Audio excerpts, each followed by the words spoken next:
오늘 하나님께서 우리에게 주시는 말씀은 누가복음 1장 26절부터 38절의 말씀입니다. 누가복음 1장 26절에서 38절의 말씀입니다. 오늘 말씀 읽으실 때에 제가 먼저 읽고 성도님들 교독하시고 마지막 38절 말씀은 함께 읽겠습니다. 제가 먼저 읽습니다.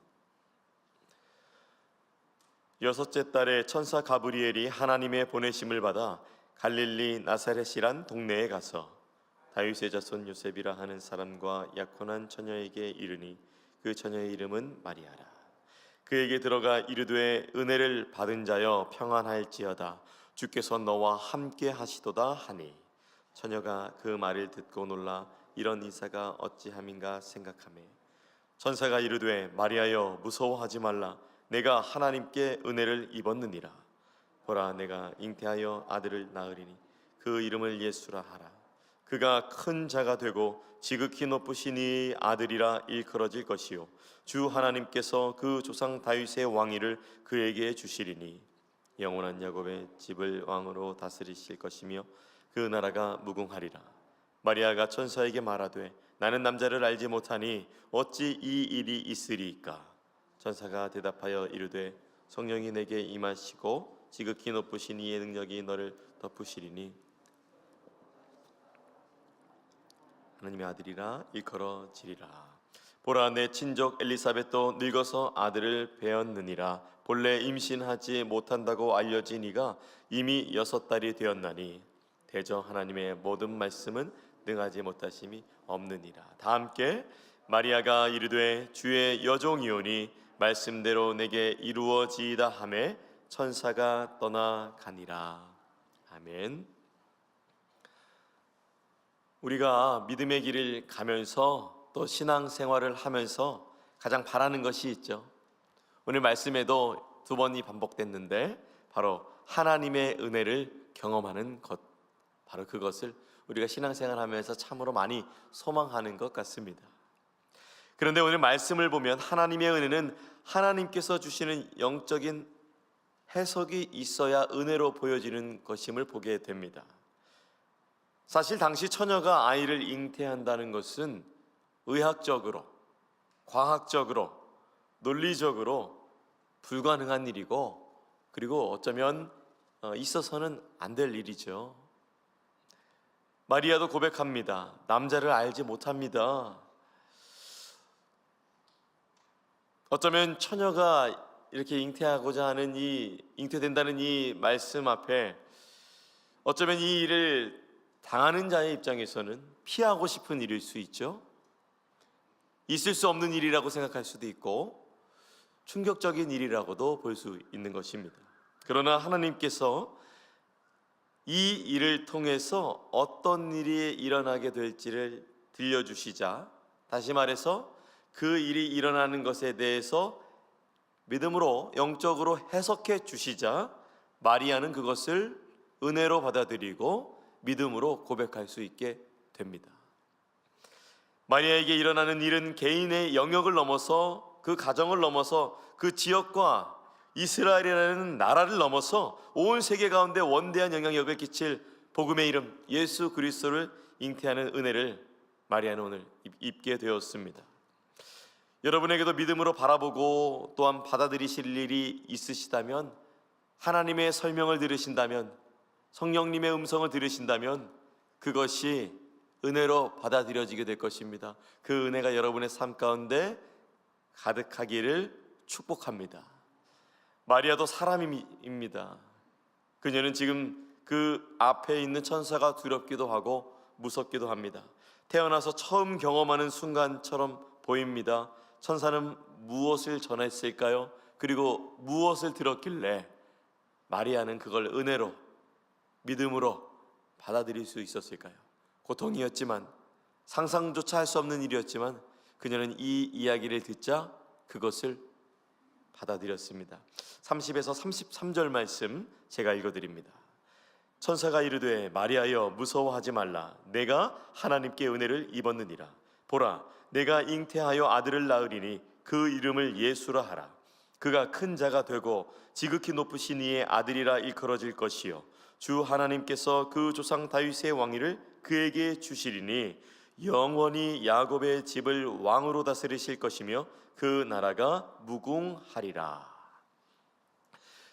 당시 로마의 압제 가운데 있었던 이스라엘, 그리고 오래전부터 구세주를 보내주신다던 하나님의 약속, 그것이 이루어지지 않은 지 약 400여 년이 넘었죠.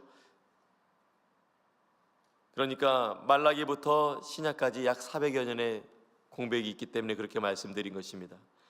그런데 그것이 오래전에 약속되었던 것이 또한 로마의 압제 가운데 상상조차 할 수 없는 어려움에도 불구하고 하나님께서 마리아를 통해 이루시겠다고 하는 것이 오늘 말씀에 선포되었습니다. 저는 말씀을 보면서 이것을 느끼게 되었습니다. 우리의 때와 그분의 때는 다르구나. 로마의 압제 말고 이스라엘이 아주 강대국이었을 때 오셨으면 더 좋지 않았을까요? 이미 왕이신 예수님께서 이 땅에 오셨을 때 이미 이스라엘이 왕처럼 전 세계에서 군림하고 있거나 가장 강대국이었을 때, 또는 로마의 왕자로 태어나시는 게, 그러면서 사실은 내가 구세주다라고 하는 게 어쩌면 더 좋았을 텐데, 우리의 생각과 하나님의 생각은 다르며 우리의 때와 하나님의 때는 조금 다른 것 같습니다. 처녀에게 잉태되지 않고 오히려 왕비에게 잉태되셨다면 더 좋지 않았을까요? 육신적으로도 진짜 왕이고 영적으로도 왕이니 더 좋지 않았을까요? 그러나 우리의 생각과 그분의 생각은 조금 다릅니다. 그리고 우리의 때와 그분의 때는 다릅니다. 그러나 그분의 타이밍, 하나님의 때가 맞는 것입니다. 그리고 그것을 인정하는 것이 신앙이고 믿음의 삶입니다. 저도 삶을 살아가면서 제가 생각하는 타이밍과 하나님이 생각하시는 타이밍이 많이 다름을 고백합니다.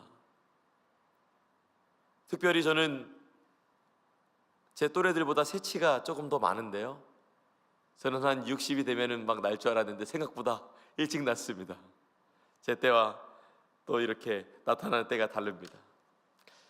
또 하나님의 여러 가지 이제 신앙생활을 하면서 제가 목회자로서 느끼는 것은 어떤 때는 이런 생각이 들어요. 아니, 이건 어떻게 이렇게 더디게 일어날 수 있지? 그런데 또 어떤 때는 이런 생각이 들어요. 아니, 이건 또 어떻게 이렇게 갑자기 일어날 수가 있지? 그러나 점차적으로 깨닫게 되는 것은 더디더라도, 갑작스럽더라도 그런 하나님의 타이밍이 옳습니다, 인정합니다, 신뢰합니다, 그렇게 고백하면서 주님의 때는 완벽합니다, 완전하십니다라고 믿으며 나아갈 때 오히려 두려움은 사라지게 되어지고 마음은 담대하게 되어지는 것을 경험하게 됩니다. 하나님께서 그분의 계획을 위해 만나주시고 사명을 주시는 것은 놀라우신 은혜죠. 마리아처럼요, 그리고 여러분에게처럼요. 그것은 부담이 아닙니다. 그것은 축복이며 축복의 통로가 되는 놀라운 은혜입니다. 마음에 가득한 생각과 의심을 내려놓고 하나님의 뜻에 동참할 때 그것은 은혜로 해석되어지는 것입니다. 여러분이 이 아침에 성탄의 계절에 이 주간에 받아들여야 될 하나님의 계획은 무엇인가요? 그것이 예수님과 복음과 밀접한 관계가 있다면 기꺼이 그분의 계획 속으로 성큼성큼 들어가기를 축복합니다. 그리스도와 연합하며 그분의 뜻 가운데 거하시기 바랍니다. 그 이후에는 성령님께서 여러분께 말씀하시고 도와주실 것이기 때문입니다. 저는 34절과 38절 말씀을 보면서 하나님의 말씀을 듣게 될 때, 그분의 말씀을 듣게 될 때 우리의 드는 생각, 그것은 무엇일까? 그것을 발견하게 되었습니다. 쉽게 말해서 하나님의 말씀을 들을 때, 또한 여러분들이 큐티 하시고 또 목장에서 말씀 나누시고 또 강단에서 말씀을 드실 때 우리가 어떤 생각을 하게 됩니까? 우리가 놀랍게도 말씀을 사모하러 들으며 나아오고 말씀을 깨닫기 위해 말씀을 읽고 말씀대로 살기 위해 말씀을 듣지만 놀랍게도 인간적인 생각이 들 때가 너무나도 많습니다. 그 말씀 앞에 하나님 저건 아닌데요? 아니, 하나님 저건 조금 제 생각은 다른데요? 그게 나도 모르게 그러한 것들이 나타납니다. 어쩌면 때로는 하나님 앞에 이런 관점들을 우리가 많이 사용합니다. 논리적인 관점, 너무나도 중요하고 이 시대에는 반드시 필요한 관점이죠. 그리고 상식적인 관점, 상식 없이 사는 사람들, 그렇게 하면 어렵죠. 마지막으로 우리가 삶을 살면서 경험적 관점들이 있습니다. 이 논리적 관점과 상식적 관점과 경험적 관점으로 하나님의 말씀을 들여다보면 때로는 이해되지 않고 내 생각이 불쑥불쑥 튀어나올 때가 있죠. 마리아도 그랬습니다. 그래서 34절에 너를 통해서 하나님께서 예수님을 잉태하게 하리라 라고 말하니까 34절에 이렇게 말하죠. 마리아가 천사에게 말하되 나는 남자를 알지 못하니 어찌 이 일이 있으리이까. 이것이 자연스러운 우리의 반응입니다. 천사를 통한 하나님의 대답은 무엇입니까? 놀랍게도 마리아의 대답과는 맞지 않는 비논리적인 것, 비상식적인 것, 비경험적인 것이 말씀되어집니다. 저는 여기서 논리적인 것, 또 상식적인 것, 경험적인 것을 무시하라는 말이 아닙니다. 그러나 오늘 말씀에 의하면 하나님께서는 분명 거기에 맞추지 아니하시고 하나님의 관점에서 말씀하시는 것을 볼 수가 있습니다. 그래서 때로는 논리적 관점, 상식적인 관점, 경험적인 관점이 우리가 있다 하더라도 하나님의 관점으로 하나님의 말씀에 비춰서 성령의 감동으로 주시고 말씀하시는 것이 있다면 믿음으로 받아들여질 때 우리의 믿음은 한층 더 주님 앞에 성숙되어지고 성장되어지는 것이죠. 마리아는 오늘 천사를 통해서 처음 들어보는 말을 들었습니다. 다시 말해서 말도 안 되는 말을 들었습니다. 그러나 우리의 관점에서 비상식적이라고 할 수 있지만 하나님의 관점에서는 이것이 상식적이기에, 그리고 하나님은 하실 수 있는 분이시기에 그것을 행하셨습니다. 그러한 하나님이심을 믿으시기 바랍니다. 왜 하나님이 그러셨을까요? 왜 하나님은 이 상식과 논리와 여러 가지 경험적인 것을 뛰어넘어서 역사하실 수 있으실까요? 왜냐하면 그분은 말 그대로 하나님이시기 때문입니다. 전능하신 하나님이시기 때문입니다. 35절에 이렇게 말씀합니다. 천사가 대답하여 이르되 성령이 내게 임하시고 지극히 높으신 이의 능력이 너를 덮으시리니 이러므로 나실 바 거룩한 이는 하나님의 아들이라 일컬어지리라. 그리고 그 예수 그리스도께서 오실 길을 예비하는 침례 요한의 잉태 소식도 듣게 되죠. 앞으로 펼쳐질 일, 미래의 그러니까 마리아는 스스로 알지 못하게 되는 일도 또한 전달받게 됩니다. 이 또한 매우 어려운 일이었죠. 그러나 이 일을 행하시는 분은 또 누구십니까? 바로 하나님이십니다. 36절이죠. 보라 내 친족 엘리사벳도 늙어서 아들을 배었느니라. 본래 임신하지 못한다고 알려진 이가 이미 6달이 되었나니 대저 하나님의 모든 말씀은 능하지 못하심이 없느니라. 37절 다시 강조해서 말씀드립니다. 대저 하나님의 모든 말씀은 능하지 못하심이 없느니라. 여러분이 무엇을 경험하셨든 무엇을 상상하셨든 무엇을 생각하셨든 하나님은 상상 그 이상의 하나님이십니다. 이 시간에 말씀에 의지하여 선포합니다. 우리 하나님의 말씀은 능치 못하심이 없으신 줄 믿으시기 바랍니다. 오늘날 시대가 추구하는 것 어떻습니까? 오늘날에는 나의 말, 나의 생각을 말하도록 훈련받고 그렇게 말하는 것이 뛰어나고 아주 좋은 인재라 하죠.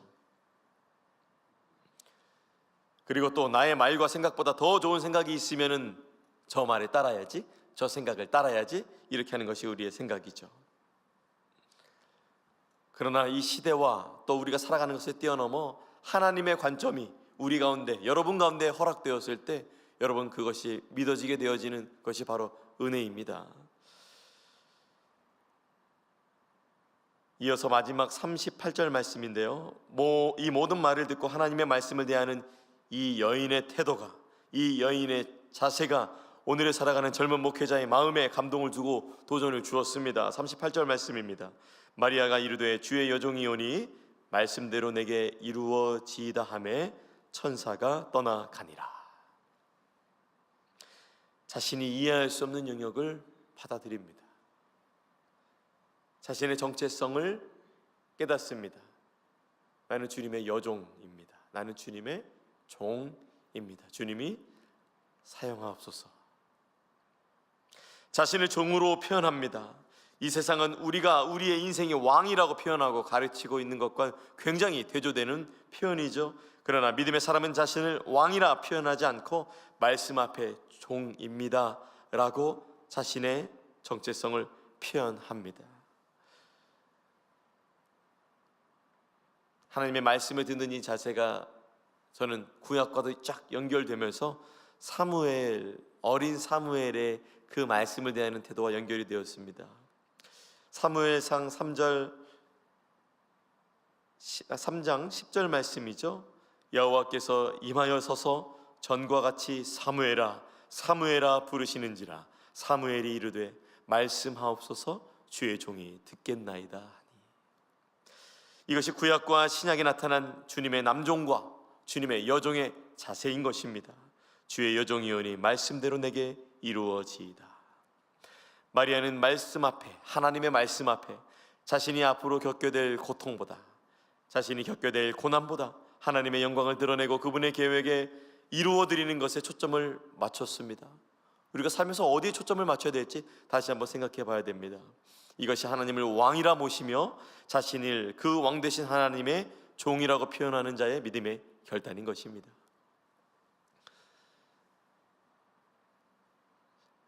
오늘 말씀 속에서 하나님의 계획이 참 우리가 생각하는 것과는 많이 다른 것을 볼 수가 있습니다. 그러나 다시 한번 말씀드립니다. 그것을 믿음으로 받아들이고 해석하는 것이 바로 은혜이며 또한 그것이 하나님의 종인 우리의 믿음의 자세이지 않을까 생각합니다. 하나님을 왕처럼 모시는 자들의 하나님을 왕처럼 모시는 그 삶을 살 수 있는 그 하루가 여러분에게 오늘 또 주어졌습니다. 오늘 우리에게 이 하루가 주어졌습니다. 오늘 이 하루는 또한 하나님을 왕처럼 모시기 위해 우리에게 허락된 귀중한 시간인 줄 믿습니다. 여러분은 놀라우신 하나님의 남종이고 여종이고, 그리고 이것을 다른 말로 표현하면 하나님 나라의 제사장이고, 이것을 또 다른 말로 표현하면 여러분은 예수님의 제자이며 그분의 자녀이자 성도입니다. 말씀의 결론입니다. 하나님의 영광을 보며 참여하는 자가 되려면 내 생각이 아닌 하나님의 계획에 나의 삶을 맞춰야 하는 것을 보게 됩니다. 그게 때로는 나의 고통의 자리일 수 있습니다. 눈물의 자리일 수 있습니다. 마리아도 왜 자신의 인생을 계획하지 않았겠어요? 언제 자녀를 낳아야지, 언제 결혼해야지, 언제 이렇게 해야지. 그러나 자신에게 주신 그 삶이 고통이 수반되더라도, 어려움이 수반되더라도 믿음으로 받아들입니다. 예수님의 십자가도 그러했습니다. 그리고 부활의 영광을 맞이하셨죠. 다시 한번 강조하여 말씀드립니다. 하나님의 영광을 보며 참여하는 자가 되려면 내 생각이 아닌 하나님의 계획에 나의 삶을 맞춰야 합니다. 그러나 그 길 끝에 하나님의 영광을 보게 될 것입니다. 잘했다 칭찬받게 될 것입니다. 믿음의 후진들이, 믿음의 후배들이 그 삶을 바라보며 주의 길을 따라갈 수 있는 놀라운 힌트를 얻게 되어질 것입니다. 오늘 하루도 여러분을 위해 오신 예수님과 함께 승리하는 삶을 사시기를 예수님의 이름으로 축원합니다. 기도하겠습니다. 하나님, 오늘 말씀을 통해서 우리에게 주신 것을 기억하기를 원합니다. 하나님이 은혜라고 해석되어지는 것이 우리에게 고통이 될 수 있는데, 하나님께서 해석해 주신 것을 믿음으로 받아들인다면 그것은 더 이상 고통이라 불려지지 아니하고 은혜라 불려지고 하나님의 말씀의 성취라 불려지게 될 것입니다. 우리 워싱턴 지구촌교회 모든 성도님들, 오늘 하루를 살아갈 때에도 하나님의 영적인 해석이 성령님을 통하여서 이분들 가운데 전해질 때에 그것이 믿음으로 받아들여지게 하시고 은혜로 받아들여지게 하시는 놀라운 하루 되게 주님 인도하여 주시옵소서. 그리고 하나님의 계획에 동참할 수 있는 그 믿음과 담대함 허락하여 주셔서 마리아가 이해할 수 없는 일이 자신에게 일어났다 하더라도 주 예수 그리스도 왕 되신 하나님을 왕처럼 모시며 자신을 종이라 표현하셨듯이 오늘 하루도 주님을 왕으로 모시며 살아가는 우리의 심령 될 수 있도록 주여 우리 가정과 자녀와 삶의 모든 지경 가운데 성령으로 함께하여 주시옵소서. 모든 것을 주님께 감사드리며 귀하신 예수님의 이름으로 기도합니다. 아멘. 하늘에 계신 우리 아버지여, 이름이 거룩히 여김을 받으시오며 나라가 임하시오며 뜻이 하늘에서 이루어진 것 같이 땅에서도 이루어지이다. 오늘 우리에게 일용할 양식을 주시옵고 우리가 우리에게 죄 지은 자를 사하여 준 것 같이 우리 죄를 사하여 주시옵고 우리를 시험에 들게 하지 마시옵고 다만 악에서 구하시옵소서. 나라와 권세와 영광이 아버지께 영원히 있사옵나이다. 아멘. 우리 각자의 기도의 제목으로 기도하시겠습니다.